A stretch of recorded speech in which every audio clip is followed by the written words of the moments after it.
Security forces की कोशिशें और कुर्बानियां रंग ला रही हैं। पाकिस्तान में सितंबर में अगर देखा जाए तो अस्करियत पसंदाना कार्रवाइयों में नुमायां कमी का महीना रहा है। Think tank Pakistan institute for conflict and security studies report के मुताबिक अगस्त के मुकाबले में 52% कम हमले हुए, जबकि बाजोड़ में खवारिज के ज़ेरे इस्तेमाल खुफिया सुरंगों का इंकशाफ भी हुआ है। इन खबरों की डिटेल्स भी लेते हैं और साथ साथ हम देख रहे हैं कि जो रिपोर्ट सामने आई है किस हद तक हौसला अफजा है और आगे क्या मजीद जो है वो प्लानिंग की जा रही है इस सिलसिले में दहशतगर्दी की जो कार्रवाई हैं उनको मिटाने में। ज़ाहिर शाह शराजी साहब सीनियर एनालिस्ट हमारे साथ मौजूद हैं। शाह साहब, क्या खबरें हैं? एक तो ये जो सुरंगों के हवाले से भी बताइएगा कि ये जो सुरंगों का इंकशाफ हुआ है बाजोड़ में, इस हवाले से अब क्या कार्रवाइयाँ की जा रही हैं और साथ साथ ये जो रिपोर्ट है इसको आप किस तरह से देखेंगे?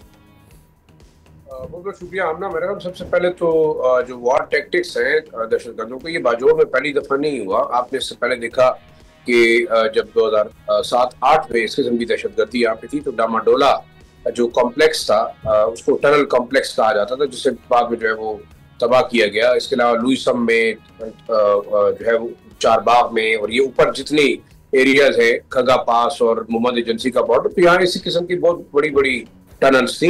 मैं खुद कहूँ शुमाली और जनूबी वजीरिस्तान जो नर्व सेंटर थे, हेडक्वार्टर थे दहशतगर्दी के, वहां तो 2-3 किलोमीटर तक इस किस्म की मूवमेंट के लिए सुरंगें बनाई गई थी, जो एक पहाड़ से दूसरे पहाड़ और इस तरह एक घर से दूसरे घर तक, बल्कि एक दो गांवों को आपस में कनेक्ट करती थी। और इसीलिए कहा जाता था कि जो मीर अली और मीरान शाह वो जो है नर्व सेंटर या कमांड एंड कंट्रोल सेंटर थे दहशतगर्दों के। तो बहुत बड़ी कामयाबी है।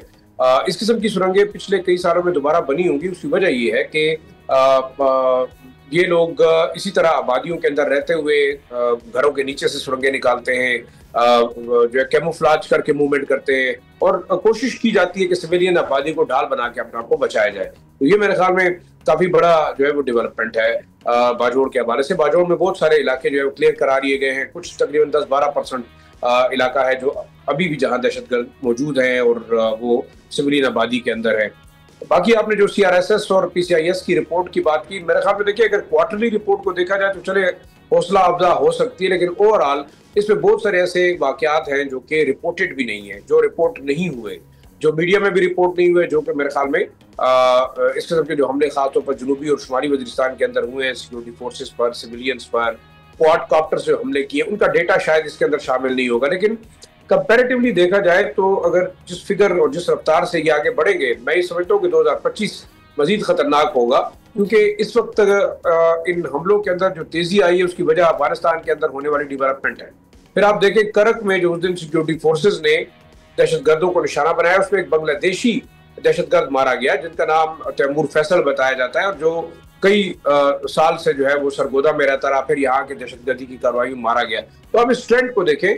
कल काउंटर टेररिज्म डिपार्टमेंट की एक रिपोर्ट जारी हुई जिसमें अजरबैजान से ताल्लुक रखने वाले 2-3 दहशतगर्दों के हवाले से कहा गया है कि वो पाकिस्तान में खुदकुश हमले की गरज से आ रहे हैं। 2-3 महीने पहले पिशावर में एक आजरी दहशतगर्द मारा गया था। तो ओवरऑल आप देखें तो ये तमाम नेक्सस है इन दहशतगर्द तंजीमों के दरमियान, चाहे वो TTP है, चाहे IMU है, चाहे वो BLA है, ये एक दूसरे को शेल्टर कर रहे हैं। तो हम कह सकते हैं कि हौसला अफजा हो, दहशतगर्दी के खिलाफ कार्रवाइयों में जो है कामयाबी हो, लेकिन अभी भी हम ये समझते हैं कि इन लोगों के जी सब्सक्राइब करें और बेल दबाएं ताकि कोई खबर रह न जाए।